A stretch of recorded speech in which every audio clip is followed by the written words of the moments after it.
Yok kardeşim, şempanze şempanze olarak kalmıştır. İnsan insan olarak kalmıştır. Evet.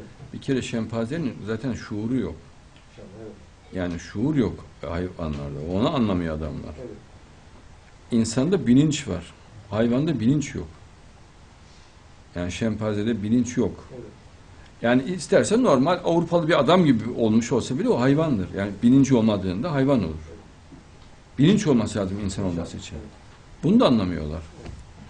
Yani tipinin yakışıklı olması, ben goril cinsleri falan var. İnsanın aynısı, hatta onun kadar yakışıklı bilmiyorum böyle tipler bazen olmuyor.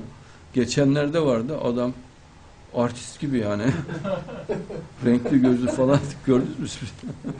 Ama bilinç yok adam. Yani kuş gibi bakıyor ya. Değil mi? Tabii ya. Var mı onun resmi? Bakalım.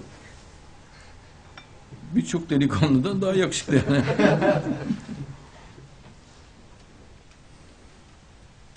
Fazla falan da kas yapmış falan. Ama bilinç yok. Ha, bilinç olduktan sonra karınca da, mesela karınca da bile olsa karınca insan olur. Yani o hukuken de fıkhen de insandır. Eğer karınca da insan gibi bilinç olursa, yani insan şeklinde konuşabilirse, şuuru açıksa, o da insandır artık. Bilinç olması gerekir.